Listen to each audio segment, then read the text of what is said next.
ਜਲੰਧਰ ਦੇ ਮਸ਼ਹੂਰ super specialist ਜੋਲ ਹਸਪਤਾਲ ਰਾਮਾ ਮੰਡੀ ਉੱਪਰ ਮਰੀਜ਼ ਵੱਲੋਂ ਸੰਗੀਨ ਇਲਜ਼ਾਮ ਲਗਾਏ ਜਾ ਰਹੇ ਹਨ ਕਿ ਸਰਕਾਰ ਵੱਲੋਂ ਦਿੱਤੇ ਕਰੋਨਾ ਰੇਟ ਤੋਂ ਵੱਧ ਪੈਸੇ ਵਸੂਲ ਕੀਤੇ ਗਏ ਹਨ। ਪਰਿਵਾਰਕ ਮੈਂਬਰਾਂ ਦਾ ਕਹਿਣਾ ਹੈ ਕਿ ਜਦ ਮਰੀਜ਼ ਦੀ ਛੁੱਟੀ ਬਾਰੇ ਕਿਹਾ ਗਿਆ ਤਾਂ ਅੱਗੋਂ ਹਸਪਤਾਲ ਨੇ 20,000 ਹੋਰ ਮੰਗ ਲਿਆ। ਡਾਕਟਰ ਬਲਵੀਰ ਸਿੰਘ ਉੱਪਰ ਜਾਤੀ ਸੂਚਕ ਸ਼ਬਦਾਂ ਦਾ ਪ੍ਰਯੋਗ ਕਰਨ ਦੇ ਇਲਜ਼ਾਮ ਲੱਗ ਰਹੇ ਹਨ। ਕੌਂਸਲਰ ਮਨਦੀਪ ਜੱਸਲ ਨੇ ਮੀਡੀਆ ਨੂੰ ਦੱਸਿਆ ਕਿ ਡਾਕਟਰ ਦਾ ਰਿਸ਼ਤੇਦਾਰ ਐਸਐਸਪੀ ਜਲੰਧਰ ਲੱਗਾ ਹੈ, ਜਿਸ ਦੀ ਸ਼ਹਿ ਤੇ ਡਾਕਟਰ ਜੋਲ ਗਰੀਬਾਂ ਨਾਲ ਧੱਕਾ ਕਰਦਾ ਆ ਰਿਹਾ ਹੈ, ਜਿਸ ਦੀ ਸ਼ਿਕਾਇਤ ਡਿਪਟੀ ਕਮਿਸ਼ਨਰ ਜਲੰਧਰ ਨੂੰ ਦਿੱਤੀ ਜਾਵੇਗੀ। ਕੀ ਨਾਮ ਹੈ ਜੀ ਤੁਹਾਡਾ? ਮੇਰਾ ਨਾਮ ਜੀ ਹਰਦਿਆਲ। ਕਿੱਥੋਂ ਦੇ ਰਹਿਣ ਵਾਲੇ? ਅਸੀਂ ਹਰਗੋਬਿੰਦ ਨਗਰ ਨੂਰਪੁਰ ਜਲੰਧਰ ਧੋਗੜੀ ਰੋਡ। ਕੀ ਮਸਲਾ ਜੀ ਜਿਹੜਾ ਅੱਜ ਤੁਸੀਂ ਡੀਸੀ ਸਾਹਿਬ ਤੇ? ਮਸਲਾ ਇਹੀ ਹੈ ਜੀ, ਬਦਸਲੂਕੀ ਬਹੁਤ ਕਰਦਾ ਜੀ। ਉਹ ਜੋ ਕੋਈ ਅੰਦਰ ਕੋਈ ਰਿਪੋਰਟ ਮੰਗਣ ਜਾਂਦਾ ਜਾਂ ਕੁਝ ਲੈਣ ਜਾਂਦਾ, ਡਾਕਟਰ ਜੋਲ ਸਾਹਿਬ, ਮੈਂ ਗਿਆ ਅੰਦਰ, ਮੈਂ ਕਿਹਾ ਜੀ ਮੈਨੂੰ ਮਤਲਬ ਮੇਰੇ ਬ੍ਰਦਰ ਦਾ ਦੱਸੋ ਕੀ ਬਣੇ, ਕੀ ਹੋ ਸਕਦਾ। ਹੁਣ ਸਾਡੇ ਕੋਲ ਪੈਸੇ ਇੰਨੇ ਹੈ ਨਹੀਂ। ਸਾਨੂੰ ਬ੍ਰਦਰ ਤੁਹਾਡਾ ਕੀ ਹਰੀਸ਼, ਉਹਨੂੰ ਜੀ ਮਾੜੀ ਰੇਸ਼ਾ ਸੀ। ਕੀ ਨਾਮ ਹੈ ਉਹਦਾ? ਹਰੀਸ਼ ਚੰਦਰ। ਕਦ ਐਡਮਿਟ ਹੋਇਆ ਸੀ? ਉਹ ਹੋਇਆ ਸੀ ਜੀ 15 ਤਰੀਕ ਨੂੰ। ਕਿੱਥੇ ਐਡਮਿਟ ਹੋਇਆ ਸੀ? ਜੋਲ ਹਸਪਤਾਲ। 13 ਰਾਤ ਨੂੰ ਤੇ 9:30 ਵਜੇ ਜੋਲ ਹਸਪਤਾਲ। ਉਸ ਤੋਂ ਬਾਅਦ 2 ਦਿਨ ਉੱਥੇ ਰਿਹਾ ਤੇ ਤੀਜੇ ਦਿਨ ਅਸੀਂ ਜਾ ਕੇ ਕਿਹਾ ਵੀ ਸਾਡੇ ਕੋਲ ਪੈਸੇ ਨਹੀਂ ਹੈਗੇ ਇੰਨੇ। ਤੁਹਾਡਾ ਜੋਲ ਹਸਪਤਾਲ ਨਾਲ ਡਿਸਪਿਊਟ ਕੀ ਹੋਇਆ? ਇਹ ਜਦੋਂ ਅਸੀਂ ਉਹਨੂੰ ਦਾਖਲ ਕਰਾਇਆ। ਹਾਂਜੀ, ਤੁਹਾਡਾ ਉਹਨਾਂ ਦੇ ਨਾਲ ਕੀ ਮਤਭੇਦ ਹੈ? ਇਹੋ ਜਿਹਾ ਮਤਭੇਦ ਕੋਈ ਵੀ ਨਹੀਂ ਜੀ। ਮੈਂ ਤਾਂ ਆਰਾਮ ਨਾਲ, ਦੇਖੋ ਮੇਰਾ ਦੋਸਤ ਇੱਕ ਗਿਆ ਅੰਦਰ, ਉਹ ਕਹਿੰਦਾ ਜੀ ਸਾਡੇ ਕੋਲ ਮਤਲਬ ਪੈਸੇ ਨਹੀਂ, ਸਾਨੂੰ ਛੁੱਟੀ ਦੇ ਦਿਓ ਜਾਂ ਇਹਨੂੰ ਸਿਵਲ ਹਸਪਤਾਲ ਰੈਫਰ ਕਰ ਦਿਓ। ਉਹਨੂੰ ਕਹਿੰਦਾ ਕੋਈ ਨਹੀਂ ਬੇਟਾ, ਤੇ ਤੂੰ ਬੈਠ ਜਰਾ, ਅਸੀਂ ਫਾਈਲਾਂ ਮੈਂ ਭੇਜਦਾ, ਘੰਟੇ ਦਾ ਸਾਰਾ ਹੋ ਜੂ। ਘੰਟਾ ਹੋ ਗਿਆ, ਸਵਾ ਘੰਟਾ ਹੋ ਗਿਆ, ਕੁਛ ਨਹੀਂ ਆਇਆ। ਅਸੀਂ ਮੈਡਮ ਨੂੰ ਪੁੱਛਿਆ, ਕਹਿੰਦੀ ਤੁਹਾਡੀ ਕੋਈ ਫਾਈਲ ਨਹੀਂ ਆਈ ਮੇਰੇ ਕੋਲ। ਉਸ ਤੋਂ ਬਾਅਦ ਫਿਰ ਮੈਨੂੰ ਕਹਿੰਦਾ ਤੂੰ ਜਾ ਅੰਦਰ। ਮੈਂ ਅੰਦਰ ਗਿਆ, ਮੈਂ ਕਿਹਾ ਡਾਕਟਰ ਸਾਹਿਬ ਉਹ ਹਰੀਸ਼ ਦਾ ਕਰ ਦੇਣਾ ਜੀ ਰੈਫਰ। ਕਹਿੰਦਾ ਉੱਥੇ ਬਹਿ ਜਾ ਆਰਾਮ ਨਾਲ। ਮੈਂ ਬਹਿ ਗਿਆ, ਉਹ ਸੋਫੇ ਲੱਗੇ ਅੰਦਰ। ਅੱਛਾ, ਕਹਿੰਦਾ ਤੈਨੂੰ ਮੈਂ ਇੱਕ ਲੈਟਰ ਬਣਾ ਕੇ ਦੇਣੀ ਆ, ਉਹ ਤੂੰ ਡੀਸੀ ਸਾਹਿਬ ਕੋਲ ਜਾ ਕੇ ਸਾਈਨ ਕਰਾ ਕੇ ਲਿਆਉਣੇ। ਉਸ ਦਿਨ ਸੀਗਾ 15 ਅਗਸਤ, ਛੁੱਟੀ। ਦੂਜੇ ਦਿਨ ਐਤਵਾਰ ਫਿਰ ਛੁੱਟੀ। ਤੇ ਮੈਂ ਕਿਹਾ ਜੀ ਮੈਂ ਫਿਰ ਬਾਹਰ ਆ ਗਿਆ, ਮੈਨੂੰ ਉਹ ਲੈਟਰ ਬਣਾ ਕੇ ਦਿੱਤਾ, ਸਾਈਨ ਕਰਤੇ। ਤੇ ਅੱਛਾ, ਮੈਂ ਫਿਰ 15 ਮਿੰਟ ਬਾਅਦ ਦਿਮਾਗ 'ਚ ਕੀਤਾ, ਮੈਂ ਕਿਹਾ ਡੀਸੀ ਸਾਹਿਬ ਮੈਨੂੰ ਪੁੱਛਣਗੇ ਕਿ ਕਾਕਾ ਤੇਰੀ ਰਿਪੋਰਟ ਕਿੱਥੇ, ਜਿਹੜੀ ਤੇਰੇ ਭਰਾ ਦੀ ਪੋਜ਼ੀਟਿਵ ਆਈ ਹੈ। ਮੈਂ ਫਿਰ ਅੰਦਰ ਚਲ ਗਿਆ। ਅੰਦਰ ਗਿਆ, ਮੈਨੂੰ ਕਹਿੰਦਾ ਤੂੰ ਫਿਰ ਆ ਗਿਆ। ਮੈਂ ਕਿਹਾ ਜੀ ਰਿਪੋਰਟ ਲੈਣੀ, ਜੇ ਦੇ ਦਿਓ ਤਾਂ ਚੰਗਾ ਹੀ ਹੈ। ਖੱਲੀ ਹੋਲੀ ਚੱਲ, ਕਹਿੰਦਾ ਚੱਲ ਕੱਟੋ ਬਾਹਰ ਹੋ ਜਾ, ਚੱਲ ਹਸਪਤਾਲ ਤੋਂ ਬਾਹਰ, ਕੋਈ ਰਿਪੋਰਟ ਨਹੀਂ ਮਿਲਣੀ। ਇੱਦਾਂ ਮੈਨੂੰ ਪੈ ਗਿਆ। ਆਹ ਗੱਲ ਹੋਈ ਆ। ਸਵੇਰ ਤੋਂ ਲੈ ਕੇ ਪਤਾ ਨਹੀਂ ਕਿੰਨੇ ਕੁ ਟੈਲੀਫੋਨ ਅਸੀਂ ਕਰਾਏ ਆ, ਕਿਸੇ ਨੂੰ ਉਹਨੇ ਕਿਹਾ ਨਹੀਂ ਵੀ ਉਹ ਇਹ ਕਹੀ ਜਾਂਦਾ ਜਾਓ ਅਸੀਂ ਮੈਂ ਨਹੀਂ ਮੁੰਡਾ ਦੇਣਾ, ਜੋ ਜਿੱਥੇ ਜਿਹਨੂੰ ਮਾਰੀ ਟੈਲੀਫੋਨ ਕਰੀ। ਮੁੜ ਕੇ ਫਿਰ ਅਸੀਂ ਜੱਸੀ ਸਾਹਿਬ ਕੋ ਆਏ ਹਾਂ, ਇਹਨਾਂ ਨੇ ਸਾਡਾ ਮਸਲਾ ਹੱਲ ਕੀਤਾ। ਹੁਣ ਕੀ ਮਸਲਾ? ਹਾਂਜੀ, ਹੁਣ ਕੀ ਤੁਹਾਡੀ ਮੰਗ ਹੈ ਤੇ ਹੁਣ ਤੁਹਾਡੇ ਬ੍ਰਦਰ ਦਾ ਇਸ ਵੇਲੇ ਕਿੱਥੇ ਆ? ਇਸ ਵੇਲੇ ਉਹ ਸਿਵਲ ਹਸਪਤਾਲ 'ਚ ਬਿਲਕੁਲ ਠੀਕ ਆ। ਲੈਟਰਿੰਗ ਬਾਥਰੂਮ ਆਪੇ ਤੁਰ ਕੇ ਜਾਂਦਾ। ਮਾੜੀ ਆਕਸੀਜਨ ਲੱਗੀ ਆ, ਉਹ ਕੋਈ ਪ੍ਰੋਬਲਮ ਹੈ ਨਹੀਂ। ਜੋ ਭਾਵੇਂ ਤੁਸੀਂ ਹੁਣ ਚਾਹੀਏ ਤੋਂ ਨਾਲ ਗੱਲ ਕਰ। ਕਿਉਂ ਐਡਮਿਟ ਕਰਵਾਇਆ ਸੀ? ਇਹਨਾਂ ਨੇ ਕਿਹਾ ਜੀ 3 ਦਿਨ ਉੱਥੇ ਰੱਖਣਾ। ਕਿਹਨਾਂ ਨੇ? ਜੋਲ ਨੇ ਕਿਹਾ ਉੱਥੇ ਭੇਜਦਾ। ਰੇਸ਼ਾ ਕਰਕੇ ਲੈ ਕੇ ਕਿਉਂ ਗਏ? ਪਰ ਰੇਸ਼ਾ ਕਰਕੇ ਲਗਾਏ ਸੀਗੇ। ਮੈਡੀਸਨ ਹੀ ਲੈਣ ਗਏ ਸੀ। ਲੈ ਕੇ ਕਹਿੰਦੇ ਜਦੋਂ ਭੇਜਿਆ ਕਿ ਨਹੀਂ ਸੀਗਾ ਤਾਂ ਉੱਥੇ ਸਾਨੂੰ ਇੱਕ ਡਾਕਟਰ ਰਮਨ, ਉਹਨੇ ਉੱਥੇ ਭੇਜਤਾ। ਉਹਨੇ ਸਾਨੂੰ ਭੇਜਿਆ ਸੀ ਵੀ ਤੁਸੀਂ ਹਸਪਤਾਲ ਕਿਸੇ ਵੀ ਜਾਓ, ਸਾਨੂੰ ਕਿਸੇ ਨੇ ਦਾਖਲ ਨਹੀਂ ਕੀਤਾ। ਫਿਰ ਉਹਨਾਂ ਨੇ ਕਿਹਾ ਜੋਲ 'ਚ ਜਾਓ। ਜੋਲ ਨੇ ਫਟਾਫਟ ਅੰਦਰ ਲੈ ਲਿਆ। ਜਿਹੜੇ ਜਾਤੀ ਸ਼ਬਦ ਜਿਹੜੇ ਕਿਹਾ ਪੁੱਛੋ। ਫਿਰ ਇਹਨੇ, ਮੈਂ ਕਿਹਾ ਜੀ ਇੱਦਾਂ ਗੱਲ ਕਰੋ ਜੱਸੀ ਸਾਹਿਬ, ਤੇ ਕਹਿੰਦਾ ਮੈਂ ਨਹੀਂ ਕਹਿੰਦਾ ਥੋੜੇ ਜਰਮਾਨ ਨਾਲ ਗੱਲ ਕਰਨੀ। ਮੈਂ ਚੁੱਪ ਰਿਹਾ, ਮੈਂ ਕੁਝ ਨਹੀਂ ਬੋਲਿਆ। ਮੇਰੇ ਨੂੰ ਦੌੜ ਕੇ ਆ, ਮੈਂ ਫਿਰ ਵੀ ਇੱਦਾਂ ਸਾਈਡ 'ਤੇ ਹੋ ਕੇ ਬਾਹਰ ਆ ਗਿਆ। ਇੱਦਾਂ ਹੋਈ। ਬਾਕੀ ਇਹਨਾਂ ਨੇ ਮੈਨੂੰ ਮੇਰੀ ਹੈਲਪ ਕੀਤੀ ਆ, ਭਾਜੀ ਦੂਜੇ ਜੱਸੀ ਨੇ ਕੀਤੀ। ਤੁਹਾਡੇ ਤੇ ਦਬਾਅ ਪੂਰਾ ਪਾਇਆ ਜਾਣਾ ਜੀ। ਹਾਂਜੀ, ਤੁਹਾਨੂੰ ਰੋਜ਼ ਅਫਸਰਾਂ ਦੇ ਫੋਨ ਆਣੇ ਜੀ। ਤੁਸੀਂ ਕਹਿਣਾ ਜੀ ਸਾਡੇ ਬੰਦੇ ਗੱਲ ਕਰਨਗੇ, ਜੱਸੀ ਪ੍ਰਧਾਨ ਗੱਲ ਕਰੂੰਗਾ, ਜਸਵੀਰ ਕਰੂੰਗਾ, ਜੱਸਲ ਗੱਲ ਕਰੂੰਗਾ। ਕਿਉਂਕਿ ਪਹਿਲਾਂ ਵੀ ਕਈਆਂ ਨੂੰ ਬਿਠਾ ਦਿੱਤਾ ਗਿਆ ਦਬਾਅ ਕਰਕੇ। ਜੇ ਤੁਸੀਂ ਪਰਮਾਤਮਾ ਨੇ ਤੁਹਾਨੂੰ ਹਿੰਮਤ ਬਖਸ਼ੀ ਆ ਤੇ ਲੋਕਾਂ ਨੂੰ ਦੱਸ ਦਿਓ ਕਿ ਸੱਚਾਈ ਆ। ਬਸ ਜੱਸੀ ਜੀ ਆ ਜਾਓ। ਕਰ ਜੋ ਭਲਾ। ਜੈ ਭੀਮ, ਜੈ ਭਾਰਤ। ਸੋ ਅੱਜ ਜਿਹੜਾ ਅੱਜ ਹੀ ਡੀਸੀ ਜਲੰਧਰ ਅਤੇ ਪੁਲਿਸ ਕਮਿਸ਼ਨਰ ਸਾਹਿਬ ਨੂੰ ਮਿਲਣ ਆਏ ਸੀਗੇ। ਡੀਸੀ ਸਾਹਿਬ ਨਾਲ ਜਿਹੜੀ ਮੁਲਾਕਾਤ ਹੋ ਗਈ, ਉਹਨਾਂ ਨੂੰ ਅਲਟੀਮੇਟ ਜਿਹੜਾ ਆਪਾਂ 1 ਦਿਨ ਦਾ ਦੇ ਆਏ ਆ ਵੀ ਜੇਕਰ ਜੋਲ ਹਸਪੀਟਲ ਦੇ ਖਿਲਾਫ ਕਾਰਵਾਈ ਨਾ ਕੀਤੀ ਗਈ ਤਾਂ ਜਿਹੜੀ ਅਗਲੀ ਕਾਰਵਾਈ ਜਿਹੜੇ ਰਾਮਾ ਮੰਡੀ ਚੌਂਕ ਆ ਉਹਨੂੰ ਬੰਦ ਕੀਤਾ ਜਾਊਗਾ। ਤੇ ਇਹੀ ਗੱਲ ਡੀਸੀਪੀ ਅੱਜ ਗੁਰਮੀਤ ਸਾਹਿਬ ਨੂੰ ਕਹਿਤਾ ਵੀ ਐਸਸੀ ਐਕਟ ਦਾ ਪਰਚਾ ਜੇਕਰ ਜੋਲ ਹਸਪੀਟਲ ਦੇ ਉੱਪਰ ਦਰਜ ਨਾ ਕੀਤਾ ਗਿਆ ਡਾਕਟਰ ਬਲਜੀਤ ਤੇ ਕੱਲ੍ਹ ਰਾਮਾ ਮੰਡੀ ਜਿਹੜਾ ਚੌਂਕ ਆ ਉਹ ਬੰਦ ਕੀਤਾ ਜਾਊਗਾ। ਤੇ ਸਮੂਹ ਜਥੇਬੰਦੀਆਂ ਨੂੰ ਸਾਥ ਲੈ ਕੇ ਜਿਹੜੇ ਉੱਥੇ ਕਾਰਵਾਈ ਕੀਤੀ ਹੋਈ, ਜਿਹੜਾ ਪੁਲਿਸ ਪ੍ਰਸ਼ਾਸਨ ਖੁਦ ਜ਼ਿੰਮੇਵਾਰ ਹੋਊਗਾ। ਇਹ ਆਪਾਂ ਉਹਨਾਂ ਨੂੰ ਵਾਰਨਿੰਗ ਦੇ ਕੇ ਆਪਾਂ ਆ ਗਏ ਹਾਂ, ਕਿਉਂਕਿ ਬਾਰ-ਬਾਰ ਜਿਹੜਾ ਸਾਡੇ ਸਮਾਜ ਨੂੰ ਜਲੀਲ ਕਰਦਾ ਜੋਲ ਹਸਪੀਟਲ। ਇੰਨੀਆਂ ਕਾਰਵਾਈਆਂ ਉਹਨਾਂ ਦੇ ਖਿਲਾਫ ਜਿਹੜਾ ਪ੍ਰਸ਼ਾਸਨ ਨੂੰ ਪਤਾ, ਪਰ ਅੱਜ ਤੱਕ ਕਿਸੇ ਨੇ ਵੀ ਉੱਤੇ ਪਰਚਾ ਨਹੀਂ ਕੀਤਾ, ਕਿਸੇ ਨੇ ਉਹਦੇ ਖਿਲਾਫ ਕਾਰਵਾਈ ਨਹੀਂ ਕੀਤੀ। ਸੋ ਆਪਾਂ ਇਹ ਵੀ ਕਹਿ ਦਿੱਤਾ ਜਿਹੜੀਆਂ ਨਜਾਇਜ਼ ਛੱਬੀਆਂ ਪੈਸੇ ਲੈ ਕੇ ਬਣਾਉਂਦਾ ਆ, ਉਹਦੀ ਜਿਹੜੀ ਮਾਨਤਾ ਸਿਵਲ ਹਸਪੀਟਲ ਉਹ ਵੀ ਰੱਦ ਕੀਤੀ ਜਾਵੇ, ਕਿਉਂਕਿ ਸਿਵਲ ਹਸਪੀਟਲ ਤੋਂ ਬਿਨਾਂ ਕੋਈ ਪ੍ਰਾਈਵੇਟ ਵਿੱਚ ਜਿਹੜੀ ਛੱਬੀ ਬਣਾਉਂਦਾ ਉਹਦੀ ਮਾਨਤਾ ਨਹੀਂ ਹੋਣੀ ਚਾਹੀਦੀ। ਪਰ ਇਹਨੂੰ ਪਤਾ ਨਹੀਂ ਕਿਹੜੇ ਹਿਸਾਬ ਦੇ ਨਾਲ ਮਾਨਤਾ ਦਿੱਤੀ ਹੈ ਵੀ ਇਹਦੀ ਜਿਹੜੀ ਛੱਬੀ ਆ ਉਹ ਜਿਹੜਾ ਪ੍ਰਸ਼ਾਸਨ ਵੀ ਲਾਗੂ ਕਰਦਾ। ਆਪਾਂ ਇਹ ਵੀ ਦੱਸ ਕੇ ਆ ਵੀ ਮਾਨਤਾ ਜਿਹੜੀ ਹੋਈ ਜਿਹੜੀ 26 ਦੀ ਉਹ ਵੀ ਬੰਦ ਕੀਤੀ ਜਾਵੇ ਅਤੇ ਐਸਿਡ ਦਾ ਪਰਚਾ ਦਰਜ ਕੀਤਾ ਜਾਵੇ। ਉਸ ਦੇ ਖਿਲਾਫ ਜਿਹੜੀ ਕਾਨੂੰਨਨ ਕਾਰਵਾਈ ਜਿਹੜੀ ਸਰਕਾਰ ਦੀ ਆਪਣੇ ਗਾਈਡਲਾਈਨ ਹੈਗੀਆਂ 18,000 ਤੋਂ ਉੱਪਰ ਨਹੀਂ ਲੈ ਸਕਦੇ, ਉਹਦੇ ਆਧਾਰ ਤੇ ਸਾਰੇ ਪ੍ਰੂਫ ਦੇ ਆਏ ਆ। ਹੁਣ ਪ੍ਰਸ਼ਾਸਨ ਦਾ ਇੰਤਜ਼ਾਰ ਕਰਦੇ ਆ ਵੀ ਜੇਕਰ ਨਾ ਹੋਈ ਤਾਂ ਕੱਲ੍ਹ ਨੂੰ ਆਪਾਂ ਜਿਹੜੀ ਕਾਰਵਾਈ ਆਪਾਂ ਇਹਦੇ ਖਿਲਾਫ ਕਰਾਂਗੇ। ਆਪਾਂ ਡੀਸੀ ਸਾਹਿਬ ਔਰ ਸੀਪੀ ਸਾਹਿਬ ਦੇ ਨਾਮ ਤੇ ਇੱਕ ਲਿਖਤੀ ਜਿਹੜੀਆਂ ਸ਼ਿਕਾਇਤਾਂ ਦਿੱਤੀਆਂ ਗਈਆਂ ਮੇਰੇ ਤੋਂ ਪਹਿਲਾਂ, ਜਿਵੇਂ ਕਿ ਬੁਲਾਰਿਆਂ ਨੇ ਸਾਰਾ ਦੱਸ ਹੀ ਦਿੱਤਾ ਡਿਟੇਲ ਦੇ ਵਿੱਚ ਕਿ ਜਿਹੜੀ ਜੌਲ ਹਸਪੀਟਲ ਦੀ ਲੁੱਟ ਹੈ ਕਿਸੇ ਤੋਂ ਲੁਕੀ ਨਹੀਂ ਹੋਈ। ਲੋਕਾਂ ਕੋਲ ਲੱਖਾਂ ਰੁਪਈਆ ਲੈ ਕੇ ਨਜਾਇਜ਼ ਜਿਹੜੇ ਉੱਥੇ ਛੱਬੀਆਂ ਬਣਾਈਆਂ ਜਾਂਦੀਆਂ, 307 ਦੇ ਪਰਚੇ ਕੀਤੇ ਜਾਂਦੇ ਆ। ਉੱਥੇ ਇਨਸਾਨ ਨੂੰ ਇਨਸਾਨ ਨਹੀਂ ਸਮਝਿਆ ਜਾਂਦਾ, ਕਿਸੇ ਨੂੰ ਕੋਈ ਇਨਸਾਫ ਨਹੀਂ ਮਿਲਦਾ। ਸੋ ਇਸੇ ਕਰਕੇ ਅੱਜ ਜਿਹੜੇ ਇੱਕ ਪਰਿਵਾਰ ਦੇ ਨਾਲ ਜੋ ਇਹਨਾਂ ਨੇ ਧੱਕਾ ਕੀਤਾ, 70,000 ਦੇ ਕਰੀਬ ਜਿਹੜਾ ਉਹਨਾਂ ਦੇ ਕੋਲੋਂ ਲੁੱਟਿਆ ਔਰ ਜਿਹੜੀ ਗਲਤ ਰਿਪੋਰਟ ਉੱਥੇ ਤਿਆਰ ਕੀਤੀ ਗਈ ਆ ਔਰ ਉਹਦੇ ਸੰਬੰਧ ਦੇ ਵਿੱਚ ਜਿਹੜੀ ਅਸੀਂ ਡੀਸੀ ਸਾਹਿਬ ਨੂੰ ਔਰ ਸੀਪੀ ਸਾਹਿਬ ਦੇ ਨਾਮ ਤੇ ਜਿਹੜੀ ਕੰਪਲੇਂਟ ਦਿੱਤੀ, ਉਹਦੇ ਵਿੱਚ ਮੰਗ ਕੀਤੀ ਗਈ ਹੈ ਕਿ ਜਿਹੜੀਆਂ ਇਹ ਗੈਰ ਕਾਨੂੰਨੀ ਜਿਹੜੀਆਂ ਛੱਬੀਆਂ 307 ਦੇ ਪਰਚੇ ਬਣਾਏ ਜਾਂਦੇ ਇਹਨਾਂ ਦੀ ਉਹ ਜਿਹੜੀ MLR ਦੀ ਜਿਹੜੀ ਮਾਨਤਾ ਰੱਦ ਕੀਤੀ ਜਾਵੇ। ਔਰ ਸੀਪੀ ਸਾਹਿਬ ਦੇ ਕੋਲੋਂ ਮੰਗ ਕੀਤੀ ਗਈ ਹੈ ਲਿਖਤੀ ਸ਼ਿਕਾਇਤ ਦੇ ਵਿੱਚ ਕਿ ਜਿਹੜੀ ਇਹਨਾਂ ਵੱਲੋਂ ਜਿਹੜਾ ਅਪਸ਼ਬਦ ਜਿਹੜੇ ਬੋਲੇ ਗਏ, ਜਿਹੜੇ ਜਾਤੀ ਸੂਚਕ ਸ਼ਬਦ ਬੋਲੇ ਗਏ ਆ, ਉਹਦੇ ਤੇ ਜਿਹੜੀਆਂ ਬਣਦੀਆਂ ਧਾਰਾਵਾਂ ਦੇ ਤਹਿਤ ਇਹਨਾਂ ਦੀ ਕਾਰਵਾਈ ਕੀਤੀ ਜਾਵੇ। ਕਿਉਂਕਿ ਇੱਕ ਬਹੁਤ ਜਿਹੜਾ SSP ਸਾਹਿਬ ਦਾ ਨਾਮ ਦੇ ਕੇ ਜਿਹੜਾ ਲੋਕਾਂ ਨੂੰ ਡਰਾਇਆ ਜਾ ਰਿਹਾ, ਗੁੰਮਰਾਹ ਕੀਤਾ ਜਾ ਰਿਹਾ।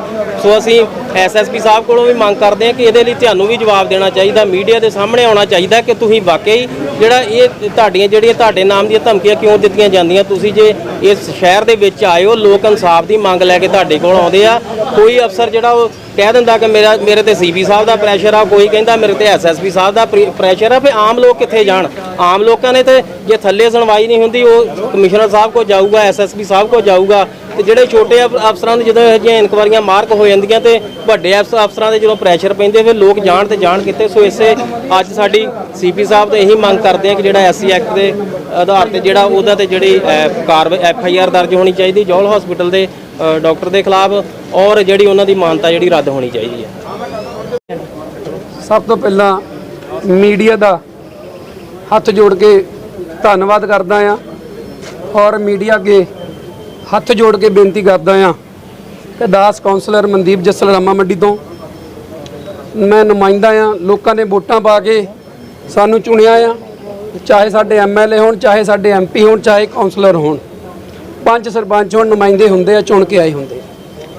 ਅਗਰ ਜੇ ਉਹਨਾਂ ਕੋਲ ਕੋਈ ਫਰਿਆਦ ਲੈ ਕੇ ਆਉਂਦਾ ਆ, ਚਾਹੇ ਕਿਸੇ ਵੀ ਸਮਾਜ ਦਾ ਆ, ਕਿਸੇ ਨਾਲ ਵੀ ਰਿਲੇਟਡ ਹੋਵੇ, ਸਾਡਾ ਪਹਿਲਾ ਫਰਜ਼ ਬਣਦਾ ਆ ਕਿ ਅਸੀਂ ਉਹਦੀ ਧਿਆਨ ਨਾਲ ਗੱਲ ਸੁਣੀਏ ਔਰ ਗੌਰ ਨਾਲ ਉੱਤੇ ਜੋ ਵੀ ਆਪਣਾ ਐਕਸ਼ਨ ਲੈ ਸਕੀਏ। 15 ਤਰੀਕ ਦੀ ਗੱਲ ਆ ਕਿ ਸਾਡੇ ਕੋਲ ਭਾਈ ਸਾਹਿਬ ਆਏ, ਇਹਨਾਂ ਦਾ ਬ੍ਰਦਰ ਦਾਖਲ ਸੀ ਜੌਲ ਹਸਪੀਟਲ ਦੇ ਵਿੱਚ। 13 ਤਰੀਕ ਰਾਤ ਨੂੰ 9:30 10 ਵਜੇ ਗਏ, 14 ਨੂੰ ਇਲਾਜ ਕੀਤਾ ਤੇ 15 ਨੂੰ ਛੁੱਟੀ ਕਰਾ ਲਈ। ਮਤਲਬ ਇੱਕ ਦਿਨ ਦੇ ਵਿੱਚ ਕਿਹੜੇ ਹਸਪੀਟਲ ਦੇ ਵਿੱਚ 65,000 70,000 ਰੁਪਇਆ ਲੈ ਲਿਆ, 14,000 ਦੀ ਦਵਾਈ ਔਰ ਕੋਰੋਨਾ ਪੋਜ਼ਿਟਿਵ ਕਹਿ ਕੇ ਲੈਵਲ 3 ਕਹਿ ਕੇ ਫਾਈਲ ਦਿਓ ਜੇ ਲੈਵਲ 3 ਕਹਿ ਕੇ ਲੈਵਲ 3 ਕਹਿ ਕੇ 70,000 ਰੁਪਇਆ ਬਟੋਰ ਲਿਆ ਗਿਆ। ਸਰਕਾਰਾਂ ਤਾਂ ਲੱਗੀਆਂ ਲੋਕਾਂ ਨੂੰ ਦਾਨ ਕਰਨ ਦੇ ਵਿੱਚ, ਅਸੀਂ ਲੱਗੇ ਆ ਕੋਰੋਨਾ ਦੇ ਵਿੱਚ ਅਸੀਂ ਕੰਮ ਕੀਤਾ।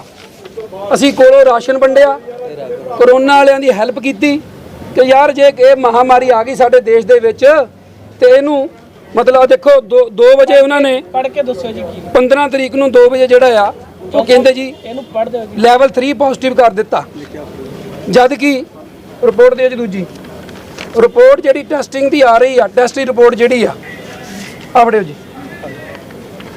ਇਹ ਸਿਵਲ ਹਸਪੀਟਲ ਦੇ ਵਿੱਚ ਪਹੁੰਚਦੀ ਆ 3:58 ਤੇ ਜਿਹੜਾ ਲੈਵਲ ਟੈਸਟ ਹੋਣ ਵਾਸਤੇ। ਔਰ ਰਾਤ ਨੂੰ 15 ਤਰੀਕ ਰਾਤ ਨੂੰ 9 ਵਜੇ 9:30 ਵਜੇ ਇਹ ਰਿਪੋਰਟ ਜਿਹੜੀ ਪੋਜ਼ਿਟਿਵ ਆ ਜਾਂਦੀ ਹੈ ਤੇ 15 ਤਰੀਕ ਦੀ ਗੱਲ ਆ ਜੀ। ਔਰ ਜਨਾਬ ਜੀ 15 ਤਰੀਕ ਤੋਂ ਪਹਿਲਾਂ ਹੀ ਦੁਪਹਿਰ ਨੂੰ 14 ਨੂੰ ਲੈਵਲ 3 ਜਿਹੜਾ ਇਹਨੂੰ ਪੋਜ਼ਿਟਿਵ ਕਰ ਦਿੰਦੇ ਆ ਔਰ ਲੈਵਲ ਪੋਜ਼ਿਟਿਵ ਕਰ ਲਿਆ ਔਰ ਇਹਨਾਂ ਕੋਲ ਪੈਸੇ ਬਟੋਰ ਲੈ ਗਏ। ਆਹ ਦੇਖੋ 2 ਵਜੇ ਦਾ ਟਾਈਮ ਆ, ਉਹਦੇ ਆਪਣੇ ਸਾਈਨ ਆ। 15 ਤਰੀਕ ਨੂੰ ਕਹਿੰਦੇ ਜੀ ਪੇਸ਼ੈਂਟ ਇੱਥੋਂ ਲੈ ਜਾਓ DC ਦੇ ਸਾਈਨ ਕਰਾ ਕੇ, ਠੀਕ ਹੈ ਜੀ। ਔਰ ਜਦ ਕਿ 3:58 ਤੇ ਰਿਪੋਰਟ ਟੈਸਟ ਵਾਸਤੇ ਜਾਂਦੀ ਆ, 15 ਤਰੀਕ ਰਾਤ ਨੂੰ ਮਤਲਬ ਆਉਂਦੀ ਆ 9:30 ਵਜੇ। ਉਹ ਜਦ ਕਿ ਪੇਸ਼ੈਂਟ ਹੀ ਅਸੀਂ ਉੱਥੇ 9 ਵਜੇ ਲੈ ਕੇ ਪਹੁੰਚ ਜਾਂਦੇ ਰਾਤ ਨੂੰ, ਪੇਸ਼ੈਂਟ ਉੱਥੇ ਹੁੰਦਾ ਜਦੋਂ ਪੋਜ਼ਿਟਿਵ ਰਿਪੋਰਟ ਆਉਂਦੀ ਆ। ਫਿਰ ਇਹਨੇ ਕਿਹੜੇ ਇਲਾਜ ਦੇ ਪੈਸੇ ਲੈ ਲਏ? ਮੰਨ ਲਓ ਕੋਵਿਡ 19 ਆ, ਮੰਨ ਲਓ ਇਹ ਸੱਚਾ ਜੀ, ਇਹ ਡਾਕਟਰ ਆ, ਕਹਿੰਦਾ ਸਾਲਾ ਮੇਰਾ ਐਸਐਸਪੀ ਆ, ਜੋ ਮੈਂ ਕਹਿੰਦਾ ਹੋਣਾ, ਮੈਂ ਕਿਹਾ ਇਹਦੀ ਮੰਨ ਲੈਣਾ। ਤੁਸੀਂ ਉਹ ਪੋਜ਼ਿਟਿਵ ਸੀਗਾ ਤੇ ਪੋਜ਼ਿਟਿਵ ਦਾ ਸਰਕਾਰ ਦਾ ਰੇਟ ਜਿਹੜਾ ਆ ਹੁਣੀ ਆ ਮੇਰੇ ਕੋਲ ਆਏ ਆ, ਡੀਸੀ ਸਾਹਿਬ ਨੇ ਦਿੱਤੇ ਰੇਟ, ਡੀਸੀ ਸਾਹਿਬ ਨੇ ਰੇਟ ਆਰਡਰ ਲੈ ਕੇ ਆ, ਡੀਸੀ ਸਾਹਿਬ ਤੋਂ ਅੰਦਰ ਹੁਣ ਗਏ ਆਪਾਂ ਸਾਰੇ ਸਤਿਕਾਰਯੋਗ, ਮੰਗ ਪੱਤਰ ਦਿੱਤਾ ਕਿ ਇਹਦੇ ਜਿਹੜਾ ਲਾਇਸੈਂਸ ਕੈਂਸਲ ਕੀਤਾ ਜਾਵੇ, ਜੋ ਇਹ ਅੱਤਵਾਦ ਇਹਨਾਂ ਨੇ ਡਾਕਟਰੀ ਦੇ ਨਾਂ ਤੇ ਫੈਲਾਇਆ ਜੋੜ ਨਹੀਂ, ਜੋ ਛੱਬੀਆਂ ਹੁੰਦੀਆਂ ਇੱਥੇ 2-2 ਲੱਖ ਰੁਪਇਆ ਦੇ ਕੇ ਗੁੰਡੇ ਬਦਮਾਸ਼ ਬਾਹਰੋਂ ਬੰਦਾ ਕੁੱਟ ਕੇ ਆ ਜਾਂਦੇ, ਇੱਥੋਂ ਆ ਜਾਂਦੇ ਆ, ਇਹ 26-2 ਲੱਖ ਰੁਪਇਆ ਲੈ ਕੇ ਕੱਟ ਦਿੰਦਾ ਆ ਔਰ ਉਹਨਾਂ ਦੀ ਫੇਰ ਚੜ੍ਹਤ ਕਰ ਦਿੰਦਾ ਆ। ਇੱਕ ਤਾਂ ਜਿੰਨੀਆਂ ਛੱਬੀਆਂ ਆ ਉਹਦੀ ਇਨਕੁਆਇਰੀ ਹੋਣੀ ਚਾਹੀਦੀ ਆ, ਗਰੀਬਾਂ ਨੂੰ ਇਨਸਾਫ ਮਿਲ ਸਕੇ। ਮੇਰੇ ਉੱਥੇ ਬੰਦਾ ਸੀ ਪ੍ਰਾਪਰਟੀ ਦਾ, ਡ੍ਰੀਮ ਪ੍ਰਾਪਰਟੀ ਦਾ ਮਤਲਬ ਕੰਮ ਕਰਦਾ ਪਿਆ, ਤੋਤੀ ਸੀ, ਉੱਥੇ 26 ਕੱਟੀ, 26 ਦੇ ਵਿੱਚ ਉਹਨੂੰ ਸਜ਼ਾ ਹੋ ਗਈ ਔਰ ਬੰਦਾ ਡੈਥ ਹੋ ਗਈ ਉਹਦੀ। ਲੋਕ ਡਿਪਰੈਸ਼ਨ ਵਿੱਚ ਚਲ ਜਾਂਦੇ ਜਦੋਂ ਇਹ ਨਜਾਇਜ਼ 26 ਜਦ ਕਿ ਸਿਵਲ ਹਸਪੀਟਲ ਕੋ ਹੋਣੇ ਚਾਹੀਦੇ ਅਧਿਕਾਰ, ਸਰਕਾਰੀ ਹਸਪੀਟਲ ਦੇ ਕੋਲ ਇਦਾਂ ਦੇ ਗੁੰਡਿਆਂ ਕੋ ਨਹੀਂ ਹੋਣੇ ਚਾਹੀਦੇ। ਆਹ ਰੇਟ ਜੀ 10,000 15,000 18,000 ਰੁਪਇਆ ਜਿਹੜਾ ਇਹ ਵੈਂਟੀਲੇਟਰ ਦਾ ਗਵਰਨਮੈਂਟ ਵੱਲੋਂ, ਫਿਰ ਆ ਗਿਆ 9,000 14,000 16,500, ਫਿਰ ਜਿਹੜਾ ਬਿਨਾਂ ਵੈਂਟੀਲੇਟਰ ਤੋਂ ਆ ਜਿਹਨੂੰ ਵੈਂਟੀਲੇਟਰ ਨਹੀਂ ਹੋ, ਕਿਉਂਕਿ ਅਸੀਂ ਪਹਿਲਾਂ ਲਾਈਵ ਮੰਗਾਇਆ ਉਹਨਾਂ ਦੇ ਭਰਾ ਦਾ ਅੰਦਰੋਂ, ਤੇ ਤੈਨੂੰ ਵੈਂਟੀਲੇਟਰ ਤੇ ਨਹੀਂ ਕਿਤੇ ਤੈਨੂੰ ਪਾਇਆ, ਉਹ ਨਾਰਮਲ ਬੈੱਡ ਤੇ ਪਾਇਆ ਸੀ, ਸਿਰਫ ਉਹਨੂੰ ਆਕਸੀਜਨ ਦਿੰਦੇ ਸੀ ਦਿਨ 'ਚ ਇੱਕ ਵਾਰੀ ਥੋੜਾ ਚਿਰ ਲਈ, ਔਰ ਉਹਦਾ ਨਾਰਮਲ ਸੀ। ਗੱਲਾਂ ਕੀਤੀਆਂ ਸਾਨੂੰ, ਅਸੀਂ ਜਦੋਂ ਜਾਣਾ ਪਿਆ, ਜਦੋਂ ਲਾਈਵ ਉਹਦਾ ਬਾਹਰ ਆਇਆ, ਅਸੀਂ ਯਾਰ ਬੰਦੇ ਨੇ ਧੱਕਾ ਕਰੀ ਜਾਂਦਾ ਪਿਆ। 8,000 13,000 15,000 ਰੁਪਏ ਰੇਟ, ਅਸੀਂ ਗਬਲਾ 13,000 ਲੈ ਕੇ ਚੱਲ ਜਾਂਦੇ ਕਿ 13,000 14 ਤਰੀਕ ਦਾ ਲੈ ਲਿਆ ਔਰ ਇੱਕ ਦਿਨ ਰਿਹਾ, ਔਰ 70,000 ਕਿੱਦਾਂ ਲੈ ਲਿਆ। ਇਹਦੀ ਸੀਬੀਆਈ ਜਾਂਚ ਹੋਣੀ ਚਾਹੀਦੀ ਆ ਔਰ ਇੱਥੇ ਮਾਨਤਾ ਰੱਦ ਹੋਣੀ ਚਾਹੀਦੀ ਆ। ਔਰ ਜਿਹੜੇ ਸਾਡੇ ਸਮਾਜ ਨੂੰ ਜਦੋਂ ਕਿਹਾ ਯਾਰ ਤੁਸੀਂ ਛੁੱਟੀ ਨਹੀਂ ਦੇਣੀ, ਹੁਣ ਤੁਸੀਂ ਤੁਹਾਡੀਆਂ ਮਿੰਨਤਾਂ ਕਰ ਲਈਆਂ, ਤੁਸੀਂ ਮੈਨੂੰ ਕਦੀ ਕਹਿੰਦਾ ਡੀਸੀ ਕਹੂੰਗਾ ਫੇਰ ਦੇਣੀ ਆ, ਤੂੰ ਕਦੀ ਉੱਥੇ ਭੇਜੀ ਜਾਂਦਾ ਆ। ਜਦੋਂ ਇਹਦਾ ਭਰਾ ਗਰਮ ਹੋਇਆ, ਆਹ ਦੇਖੋ ਸਾਡੇ ਕੋਲ ਆ, ਇਹ ਗਰਮ ਹੋ ਕੇ ਬੋਲੇ ਤੇ ਇਹਨਾਂ ਨੇ ਕਿਹਾ ਜੇ ਤੁਸੀਂ ਨਹੀਂ ਛੁੱਟੀ ਦੇਣੀ, ਸਾਡੇ ਜਿਹੜੇ ਸਮਾਜ ਦੇ ਪ੍ਰਧਾਨ ਆ ਗੁਰੂ ਰਵਿਦਾਸ ਟਾਈਗਰ ਫੋਰਸ ਤੋਂ ਅਮਿਤ ਜੱਸੀ ਜੀ ਜਾਂ ਸਾਡੇ ਹੋਰ ਸੰਸਥਾਵਾਂ ਦੇ ਪ੍ਰਧਾਨ ਆ, ਅਸੀਂ ਉਹਨਾਂ ਨੂੰ ਫੋਨ ਕਰਾਂਗੇ। ਫੋਨ ਕਰ ਲਓ, ਤੁਹਾਡੇ ਵਾਕਫਕਾਰੀ ਆ, ਤੁਸੀਂ ਫੋਨ ਕਰ ਲਓ, ਫੇਰ ਛੁੱਟੀ ਦੇ ਦਿਓ। ਕਹਿੰਦਾ ਜੀ ਮੈਂ ਚੂੜੇ ਚਮਾਰਾਂ ਦੇ ਲੀਡਰਾਂ ਨਾਲ ਗੱਲਾਂ ਨਹੀਂ ਕਰਦਾ ਫੋਨਾਂ ਤੇ। ਦੇਖੋ ਹੰਕਾਰ ਭਰਿਆ ਕਿੱਡਾ, ਹੰਕਾਰ ਕਿੱਡਾ ਭਰਿਆ। ਔਰ ਅਸੀਂ ਮੰਗ ਕਰਦੇ ਆ ਕਿ ਇਦਾਂ ਦੇ ਬਿਜ਼ਨਸ ਜਿਹੜੇ ਕਰਦੇ ਆ ਹਸਪੀਟਲ ਦਾ, ਦੂਸਰੇ ਪਾਸੇ ਡਾਕਟਰ ਨੇ ਕਿਹਾ ਕਿ ਇਹ ਸਭ ਝੂਠ ਹੈ, ਮੇਰੇ ਉੱਪਰ ਲੱਗੇ ਆਰੋਪ ਬੇਬੁਨਿਆਦ ਹਨ।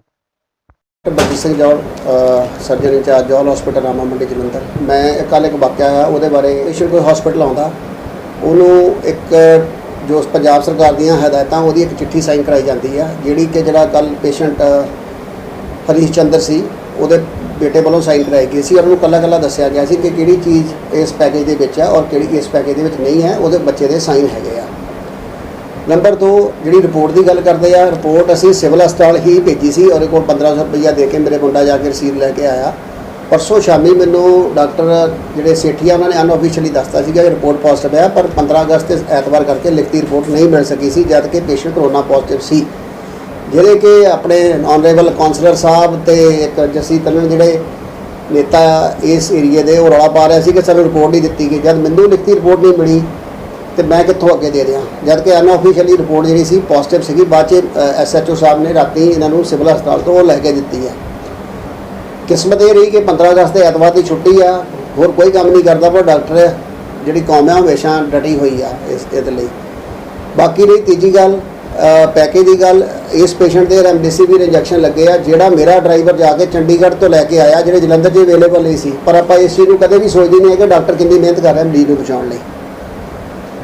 ਚੌਥੀ ਗੱਲ ਇਹ ਸਿਵਲ ਹਸਪਤਾਲ ਸ਼ਿਫਟ ਹੋਣਾ ਚਾਹੁੰਦੇ ਸੀਗੇ, ਮੈਂ ਮਨਾ ਨਹੀਂ ਕੀਤਾ ਸੀ। ਇੱਕ ਸਿਵਲ ਡਿਪਟੀ ਕਮਿਸ਼ਨਰ ਨੇ ਚਿੱਠੀ ਕੱਢੀ ਹੋਈ ਆ ਕਿ ਲੈਵਲ 3 ਦਾ ਪੇਸ਼ੈਂਟ ਜਿਹੜਾ ਉਹ ਪ੍ਰਾਈਵੇਟ ਹਸਪਤਾਲ ਤੋਂ ਸਿਵਲ ਹਸਪਤਾਲ ਵਿੱਚ ਨਾ ਸ਼ਿਫਟ ਕੀਤਾ ਜਾਵੇ। ਉਹ ਚਿੱਠੀ ਦਾ ਹਵਾਲਾ ਦੇ ਕੇ ਇਹਨਾਂ ਨੂੰ ਮੈਂ ਲਿਖਤੀ ਰੂਪ ਵਿੱਚ ਦਿੱਤਾ ਸੀਗਾ ਇਹਨਾਂ ਦੇ ਇੱਕ ਮੁੰਡੇ ਨੂੰ ਕਿ ਤੁਸੀਂ ਸਿਵਲ ਹਸਪਤਾਲ ਲਿਖਾਇਆ ਕਿ ਉੱਥੇ ਦੇਖ ਲਓ ਇੱਕ ਬੈੱਡ ਖਾਲੀ ਆ ਲੈਵਲ 3 ਦਾ, ਜਿੱਥੇ ਆਕਸੀਜਨ ਲੱਗਣੀ ਆ, ਤੇ ਮੈਂ ਤੁਹਾਡਾ ਪੇਸ਼ੈਂਟ ਸਿਵਲ ਹਸਪਤਾਲ ਸ਼ਿਫਟ ਕਰ ਦਿੰਦਾ। ਜਿਹੜੀ ਇਹ ਗੱਲਬਾਤ ਹੋਈ ਆ ਇਸ ਪੇਸ਼ੈਂਟ ਦੇ ਅਟੈਂਡੈਂਟ ਦੇ ਨਾਲ, ਉਹ ਸਾਰੀ ਰਿਕਾਰਡਿੰਗ ਆ, ਮੈਂ ਤੁਹਾਨੂੰ CD ਦੇ ਰਿਹਾ ਇਸ ਵੇਲੇ। ਉਹ CD ਦੇ ਵਿੱਚ ਸਾਰਾ ਕੁਝ ਪ੍ਰੋਪਰ ਰਿਕਾਰਡਡ ਹੈਗਾ। ਜਦੋਂ ਨੂੰ ਸਮਝਾਇਆ ਕਿ ਭਾਜੀ ਆ ਚਿੱਠੀ ਲਿਖਿਆ ਹੋਇਆ, ਮੈਂ ਇੱਥੋਂ ਪੇਸ਼ੈਂਟ ਐਂਬੂਲੈਂਸ 'ਚ ਪਾ ਕੇ ਭੇਜ ਦਿੰਦਾ, ਸਿਵਲ ਹਸਪਤਾਲ ਬੈੱਡ ਨਾ ਮਿਲਦਾ, ਸਿਲੰਡਰ ਆਕਸੀਜਨ ਦਾ ਖਤਮ ਹੋ ਜਾਂਦਾ, ਰੱਬ ਨਾ ਕਰੇ ਪੇਸ਼ੈਂਟ ਦੀ ਜਾਨ ਚਲੇ ਜਾਂਦੀ, ਤਾਂ ਪਰਚਾ ਮੇਰੇ ਤੇ ਦਰਜ ਹੋ ਜਾਣਾ ਸੀਗਾ, ਜੋ ਸਰਕਾਰ ਦੀਆਂ ਹਦਾਇਤਾਂ ਆ। ਸਾਨੂੰ ਤਾਂ ਸਮਝ ਨਹੀਂ ਲੱਗਦੀ ਅਸੀਂ ਕਿੱਥੇ ਖੜੇ ਹਾਂ ਕਰੋਨਾ ਮਹਾਮਾਰੀ ਦੇ ਵਿੱਚ। ਅਸੀਂ ਬਿਲਕੁਲ ਪੇਸ਼ੈਂਟ ਲੈਣ ਨੂੰ ਤਿਆਰ ਨਹੀਂ ਸੀਗੇ। ਸਾਰੇ ਪ੍ਰਾਈਵੇਟ ਹਸਪਤਾਲਾਂ ਨੇ ਕਿਹਾ ਸੀਗਾ ਕਿ ਸਰਕਾਰੀ ਕਰੋ, ਜੋ ਹੈਲਪ ਹੋਈ ਅਸੀਂ ਕਰਾਂਗੇ। ਅਸੀਂ IMA ਨੇ ਇੱਕ ਸ਼ਾਹਕੋਟ ਹਸਪਤਾਲ ਵੀ ਬਣਾ ਕੇ ਦਿੱਤਾ ਹੈ ਜਿੱਥੇ ਪੇਸ਼ੈਂਟ ਪੈਂਦੇ ਰਹੇ, ਜਿਹਦੇ ਵਿੱਚ ਮੈਂ ਵੀ ਕੰਟਰੀਬਿਊਟ ਕੀਤਾ, ਫਾਈਨੈਂਸ਼ੀਅਲੀ ਵੀ ਕੰਟਰੀਬਿਊਟ ਕੀਤਾ, ਵੈਂਟੀਲੇਟਰ ਵੀ ਦਿੱਤੇ ਉੱਥੇ। ਪਰ ਹੁਣ ਮਹਾਮਾਰੀ ਵੱਧ ਹੀ ਇੰਨੀ ਗਈ ਕਿ DC ਸਾਹਿਬ ਨੇ ਸਾਰਿਆਂ ਨੂੰ ਹੁਕਮ ਦੇ ਕੇ ਪੇਸ਼ੈਂਟ ਪਾਏ ਆ। ਮੇਰੀ ਬੇਨਤੀ ਆ ਕਿ ਅਗਰ ਅਸੀਂ ਇਲਾਜ ਕਰ ਰਹੇ ਹਾਂ ਸਰਕਾਰੀ ਰੇਟਾਂ ਦੇ ਉੱਤੇ ਕਰ ਰਹੇ ਹਾਂ, ਫਿਰ ਰੌਲਾ ਕਾਹਦਾ। ਇੱਕ ਸਾਡੇ ਕਾਉਂਸਲਰ ਜਿਹੜੇ ਹੈਗੇ ਏਰੀਏ ਦੇ ਮਨਦੀਪ ਜੱਸਲ ਜੀ, ਇਹਨਾਂ ਨਾਲ ਮੇਰਾ ਕੋਈ ਪੁਰਾਣਾ ਮੁਕੱਦਮਾ ਚੱਲ ਰਿਹਾ। ਹਰ ਵਾਰੀ ਜਦੋਂ ਵੀ ਹਸਪਤਾਲ ਦੇ ਵਿੱਚ ਕੋਈ ਪ੍ਰੋਬਲਮ ਆਉਂਦੀ ਹੈ, ਨੇਤਾ ਬਣ ਕੇ ਅੱਗੇ ਆ ਜਾਂਦੇ ਆ ਕੇ ਧਰਨਾ ਲਵਾ ਦਿੰਦੇ ਆ ਜਾਂ ਜੋ ਗੱਲ ਕੀਤਾ ਕਰਦੇ ਆ, ਜਿਹੜਾ ਇੱਕ ਨਿੰਦਣਯੋਗ ਹੈ। ਸੋ ਮੇਰੀ ਬੇਨਤੀ ਆ ਕਿ ਅਸੀਂ ਕਾਨੂੰਨ ਦੇ ਮੁਤਾਬਕ ਚੱਲ ਰਹੇ ਹਾਂ। ਜਿਹਦਾ ਇੱਕ ਜਾਤੀ ਸੂਚਕ ਸ਼ਬਦ ਦੀ ਗੱਲ ਕੀਤੀ, ਮੇਰੇ ਖਿਲਾਫ ਕੰਪਲੇਂਟ ਦਿੱਤੀ ਹੈ, ਉਹ ਸਾਰਾ ਰਿਕਾਰਡਡ ਹੈਗਾ। ਮੈਂ ਇੱਕ ਪੜ੍ਹਿਆ ਲਿਖਿਆ ਸ਼ਹਿਰੀ ਹੈਗਾ, ਮੈਂ ਪੋਸਟ ਗ੍ਰੈਜੂਏਟ ਹਾਂ, ਮੈਨੂੰ 25 ਸਾਲ ਪ੍ਰੈਕਟਿਸ 27 ਸਾਲ ਪ੍ਰੈਕਟਿਸ ਕਰਦਿਆਂ ਵੀ ਹੋ ਗਏ। ਮੈਨੂੰ ਪਤਾ ਮੈਂ ਜਾਤੀ ਸੂਚਕ ਸ਼ਬਦ SC ST ਤੱਕ ਬੋਲੂੰਗਾ ਤੇ ਮੇਰੀ ਜ਼ਮਾਨਤ ਵੀ ਨਹੀਂ ਹੋਣੀ। ਡਾਕਟਰ ਸਾਹਿਬ, ਐਲੀਗੇਸ਼ਨ ਲੱਗ ਰਿਹਾ ਕਿ ਜੋ ਜੋਲ ਹਸਪੀਟਲ ਆ ਇਹਦੇ ਵਿੱਚ ਪੈਸੇ ਜਿਹੜੇ ਆ ਉਹ ਸਰਕਾਰ ਦੀਆਂ ਜੋ ਹਦਾਇਤਾਂ ਨੇ ਕਿ 18,000 ਰੁਪਈਆ ਆ ਲੈਣਾ ਹੈ ਕਰੋਨਾ ਪਿਕ ਤੇ, ਉਹ ਕਹਿੰਦੇ ਕਿ ਸਾਡੇ ਤੋਂ 1 ਲੱਖ ਰੁਪਈਆ 65,000 ਰੁਪਈਆ ਲੈ ਲਿਆ ਗਿਆ। ਮਰੀਜ਼ ਦੇ 40,000 ਰੁਪਈਆ ਜਮ੍ਹਾਂ ਕਰਾਇਆ ਸੀਗਾ, ਜਿਹੜਾ ਮੇਰੇ ਰਿਕਾਰਡ ਦੇ ਵਿੱਚ ਦਰਜ ਹੈਗਾ। ਨੰਬਰ 2, ਉਹਦੇ ਵਿੱਚ ਜਿਹੜੀਆਂ ਇਨਕਲੂਜਨਸ ਆ 18,000 ਦੇ ਵਿੱਚ ਆਕਸੀਜਨ ਇਨਕਲੂਡਡ ਆ, ਡਾਕਟਰ ਦੀ ਫੀਸ ਇਨਕਲੂਡਡ ਆ, ਤੁਹਾਡਾ ਬੈੱਡ ਇਨਕਲੂਡਡ ਆ, ਤੁਹਾਡੇ IV ਗਲੂਕੋਜ਼ ਇਨਕਲੂਡਡ ਆ। ਅਗਰ ਵੈਂਟੀਲੇਟਰ ਜਿਹੜਾ ਇਹ ਲੱਗਾ ਸੀ ਪੇਸ਼ੈਂਟ ਦੇ ਐਕਸਟਰਨਲ ਵੈਂਟੀਲੇਟਰ, ਉਹ ਇਨਕਲੂਡਡ ਆ। ਇੱਕ ਕਮੇਟੀ ਬਣੀ ਹੋਈ ਆ ਪੰਜਾਬ ਸਰਕਾਰ ਦੀ, ਉਹਦੀਆਂ ਇੱਕ ਇੰਸਟਰਕਸ਼ਨਾਂ ਆ, ਉਹ ਪ੍ਰਿੰਟਡ ਆ ਸਾਡੇ ਕੋਲ। ਉਹਦੇ ਵਿੱਚ ਲਿਖਿਆ ਹੋਇਆ ਕਿ ਕਿਹੜੇ ਟੈਸਟ ਰੂਟੀਨ ਦੇ ਟੈਸਟ ਵਿੱਚ ਇਨਕਲੂਡਡ ਆ, ਜੇ ਆਹ ਟੈਸਟ ਆ ਉਹ ਨਹੀਂ ਇਨਕਲੂਡਡ। ਜਿਹੜੇ ਇੰਜੈਕਸ਼ਨ ਇਸ ਪੇਸ਼ੈਂਟ ਦੇ ਲੱਗੇ 5-5 ਦੇ 4 ਇੰਜੈਕਸ਼ਨ ਲੱਗੇ ਆ, ਜਿਹਦੇ ਕਿ ਰੈਪਰ ਵੀ ਮੈਂ ਕੱਲ੍ਹ ਇਹਨਾਂ ਨੂੰ ਨਾਲ ਦਿੱਤੇ ਫਾਈਲ ਦੇ ਵਿੱਚ ਲੱਗੇ। ਕਹਿਣਾ ਹੈ ਕਿ ਜਿਹੜੀਆਂ ਮੈਡੀਸਨ ਆ ਉਹ ਢੇਰਾਂ ਦੇ ਢੇਰ ਮੰਗਾ ਲਏ ਜਾਂਦੇ ਆ, ਪਰ ਉਹ ਫਿਰ ਉੱਥੇ ਤਾਂ ਇੱਕ ਅੱਧੀ ਲੱਗਦੀ ਆ ਤੇ ਬਾਕੀ ਜਿਹੜੀ ਮੈਡੀਸਨ ਉਹ ਸਿੱਧੀ ਇਹਨਾਂ ਦੇ ਮੈਡੀਕਲ ਸਟੋਰ ਵਿੱਚ ਬਾਕੀ ਸਰ ਡਾਕਟਰ ਖਾ ਜਾਂਦੇ ਆ।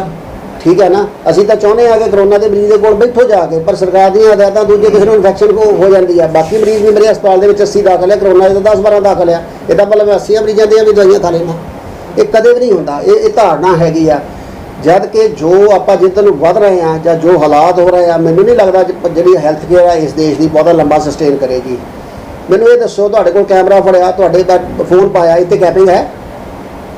ਸਰਕਾਰ ਨੇ ਕੈਪਿੰਗ ਕਰ ਦਿੱਤੀ ਆ, ਅਸੀਂ ਕੈਪਿੰਗ ਨੂੰ ਫੋਲੋ ਕਰਦੇ ਹਾਂ। ਔਰ ਇੱਕ ਪੇਪਰ ਆ ਜਿਹੜਾ ਸਾਈਨ ਕਰਾਇਆ ਜਾਂਦਾ ਪੇਸ਼ੈਂਟ ਤੋਂ, ਉੱਤੇ ਲਿਖਿਆ ਜਾਂਦਾ ਕਿ ਤੁਹਾਡਾ ਰੇਟ ਆਹ ਹੈਗਾ, ਇਹਦੇ ਵਿੱਚ ਆਹ ਇਨਕਲੂਡਡ ਹੈ, ਆਹ ਇਨਕਲੂਡਡ ਨਹੀਂ ਹੈਗਾ। PP ਕਿੱਟ ਵਿੱਚ ਇਨਕਲੂਡਡ ਆ। ਅਸੀਂ PP ਕਿੱਟ ਦੇ ਪੈਸੇ ਨਹੀਂ ਚਾਰਜ ਕਰਦੇ। ਜਿਹੜੇ ਇੰਜੈਕਸ਼ਨ ਮਹਿੰਗੇ ਇੰਜੈਕਸ਼ਨ ਹੈ, ਵਾਇਰਸ ਦੇ ਐਂਟੀਵਾਇਰਲ ਇੰਜੈਕਸ਼ਨ ਲੱਗਦੇ 5-5 ਦੇ 4-4 ਦੇ, ਜਾਂ ਗੋਲੀ ਆਉਂਦੀ 300 ਰੁਪਏ ਦੀ, ਉਹ ਵਿੱਚ ਨਹੀਂ ਪੈਕੇਜ ਦਾ ਪਾਰਟ। ਉਹਨਾਂ ਨੇ ਕਿਹਾ ਕਿ ਸਾਨੂੰ ਕਿਹਾ ਕਿ ਚੂੜੇ ਚਮਾਰੋ ਬਾਹਰ ਨਿਕਲ ਜਾਓ, ਮੈਂ ਤੁਹਾਡੇ ਨਾਲ ਕੋਈ ਗੱਲ ਨਹੀਂ ਕਰਨੀ। ਮੈਂ ਪਹਿਲਾਂ ਵੀ ਇਹ ਕਹਿ ਚੁੱਕਿਆ ਕਿ ਮੈਂ ਕਿ ਪੜ੍ਹਿਆ ਲਿਖਿਆ ਸ਼ਹਿਰੀ ਹਾਂ, ਮੈਨੂੰ ਪਤਾ SC ST ਐਕਟ ਦੀ ਐਪਲੀਕੇਸ਼ਨਸ ਕੀ ਹੈਗੀਆਂ। ਇਹ ਇੱਕ CD ਬਣੀ ਹੋਈ ਆ ਜਿਹੜੀ ਮੇਰੇ ਆਫਿਸ ਦੇ ਵਿੱਚ ਆਵਾਜ਼ ਵੀ ਰਿਕਾਰਡ ਕਰਦੀ ਆ। ਤੁਸੀਂ ਹੁਣੇ ਲੈ ਲਓ ਉਹਦੀ CD ਕਾਪੀ, ਦੇਖ ਲਓ ਮੈਨੂੰ ਕੀ ਕਿਹਾ। ਹਾਂ, ਉਹ 3 ਵਾਰੀ ਮੇਰੇ ਕਮਰੇ 'ਚ ਆਇਆ, ਮੈਂ ਉਹਨੂੰ ਪਹਿਲੀ ਵਾਰੀ ਸਾਰਾ ਸਮਝਾਇਆ ਕਿ DC ਸਾਹਿਬ ਦੇ ਹੁਕਮ ਆ, ਆਹ ਲੈਟਰ ਨੰਬਰ ਲਿਖ ਦਿੱਤਾ, ਤੁਸੀਂ ਉੱਥੋਂ ਪਰਮਿਸ਼ਨ ਲੈ ਆਓ, ਸਿਵਲ ਹਸਪਤਾਲ ਬੈੱਡ ਹੈਗਾ, ਮੈਂ ਤੁਹਾਨੂੰ ਸ਼ਿਫਟ ਕਰ ਦਿੰਦਾ। ਬਿਲਕੁਲ ਕਲੀਅਰ ਰਿਕਾਰਡਡ ਆ, ਆਵਾਜ਼ ਵੀ ਰਿਕਾਰਡਡ ਆ। ਜਦੋਂ ਤੀਜੀ ਵਾਰੀ ਮੇਰੇ ਕੋਲ ਆਇਆ, ਮੈਨੂੰ ਕਿਹਾ, ਮੈਂ ਕਿਹਾ ਯਾਰ ਤੂੰ ਮੇਰੇ ਕਮਰੇ 'ਚੋਂ ਬਾਹਰ ਚੱਲ ਦੌੜ ਜਾ, ਮੈਂ ਤੈਨੂੰ 3 ਵਾਰੀ ਦੇਖਣਾ, ਮੈਨੂੰ ਹੋਰ ਵੀ ਕੰਮ ਹੈਗੇ ਆ। ਜਦ ਕਿ ਜਿੱਦਾਂ ਮੈਂ ਕਮਰੇ 'ਚੋਂ ਨਿਕਲ ਕੇ ਗਿਆ, ਉਸ ਬੰਦੇ ਨੇ ਮੇਰੇ ਖਿਲਾਫ ਗਲਤ ਸ਼ਬਦ ਬੋਲੇ ਜਿਹੜੇ ਉਹ ਵੀ ਰਿਕਾਰਡਡ ਆ। ਉਸ ਤੋਂ ਬਾਅਦ ਇਹਨਾਂ ਨੇ ਮੇਰੇ ਮੈਡੀਕਲ ਸੁਪਰਡੈਂਟ ਦੇ ਨਾਲ ਉੱਚੀ ਬੋਲੇ ਆ, ਉਹ ਵੀ ਰਿਕਾਰਡਡ ਹੈਗਾ। ਇਹਦੇ ਨਾਲ ਇੱਕ ਬੰਦਾ ਚਿੱਟੀ ਟੀ-ਸ਼ਰਟ ਵਾਲਾ ਸੀ, ਇੱਕ ਇਹਦਾ ਮੁੰਡਾ ਸੀਗਾ ਪੇਸ਼ੈਂਟ ਦਾ, ਕਿ ਜੱਸੀ ਤੱਲਣ ਸੀਗਾ ਕੋਈ। ਇਹ ਸਾਰੇ ਹੀ ਬੰਦੇ, ਜੱਸੀ ਤੱਲਣ ਦਾ ਮੈਨੂੰ ਪਤਾ ਨਹੀਂ ਆਇਆ ਕਿ ਨਹੀਂ ਆਇਆ, ਪਰ ਜਿਹੜੀ ਕੰਪਲੇਂਟ ਮੇਰੇ ਖਿਲਾਫ ਉਹ ਜੱਸੀ ਤੱਲਣ ਨੇ ਕੀਤੀ ਹੋਈ ਆ।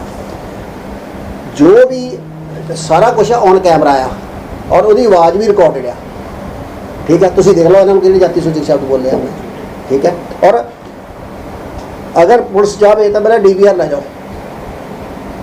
ਜਦੋਂ ਮੇਰੇ ਕਮਰੇ ਦੇ ਵਿੱਚ ਆਇਆ, ਜਦੋਂ ਬਾਹਰ ਗਿਆ, ਉੱਥੇ ਮੈਂ ਇਕੱਲਾ ਨਹੀਂ ਸੀਗਾ, ਮੇਰੇ ਕਮਰੇ ਵਿੱਚ ਇੱਕ ਨਰਸ ਵੀ ਸੀ, ਇੱਕ ਜਿਹੜੀ ਮੇਰੀ ਅਟੈਂਡੈਂਟ ਕੁੜੀ ਆ ਉਹ ਵੀ ਸੀਗੀ। ਉਹ ਕਹਿੰਦੇ ਕਿ ਪੁਲਿਸ ਦੇ ਇਹਨਾਂ ਦੇ ਰਿਸ਼ਤੇਦਾਰ ਜਿਹੜੇ ਆ ਉਹ ਪੁਲਿਸ ਦੇ ਵਿੱਚ ਕੋਈ ਬਹੁਤ ਵੱਡੇ ਅਹੁਦੇ ਦੇ ਉੱਤੇ ਆ ਤੇ ਉਹਨਾਂ ਦੀ ਧੌਂਸ ਦਿਖਾਈ ਜਾਂਦੀ ਆ ਮੇਰੇ ਤੇ। ਸਾਨੂੰ ਹਮੇਸ਼ਾ ਹੀ ਉਹਨਾਂ ਦਾ ਡਰਾਵਾ ਦਿੱਤਾ ਜਾਂਦਾ। ਸਰ, ਇੱਕ ਚੰਦਰਾ ਸਵਾਮੀ ਸੀ ਜਿਹਦੇ ਇੰਦਰਾ ਗਾਂਧੀ ਦੇ ਨਾਲ ਬਹੁਤ ਕਲੋਜ਼ ਰਿਲੇਸ਼ਨ ਸੀ। ਜਦੋਂ ਉਹਨੇ ਗੈਰ ਕਾਨੂੰਨੀ ਕੰਮ ਕੀਤਾ, ਉਹ ਅੰਦਰ ਗਿਆ। ਇਸ ਵੇਲੇ ਡੇਰੇ ਵਾਲੇ ਸਾਧ ਇੱਕ ਹੈਗੇ ਆ, ਇੱਕ ਹੋਰ ਬਜ਼ੁਰਗ ਸੰਤ ਹੈਗੇ ਆ, ਉਹਨਾਂ ਨੇ ਰੇਪ ਕੀਤੇ, ਉਹ ਜੇਲ੍ਹ ਦੇ ਵਿੱਚ ਹੈਗੇ ਕਿ ਨਹੀਂ ਹੈਗੇ? ਜਿਨ੍ਹਾਂ ਨੇ ਕਤਲ ਕੀਤਾ, ਇਸ ਦੇਸ਼ ਦਾ ਕਾਨੂੰਨ ਐਗਜ਼ਿਸਟ ਨਹੀਂ ਕਰਦਾ।